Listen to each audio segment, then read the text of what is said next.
It's a U-Haul, sloppily raked open.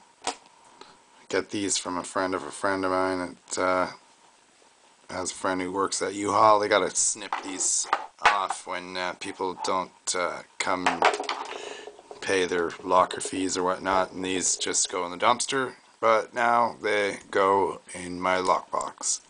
So, peace y'all, and don't break the law.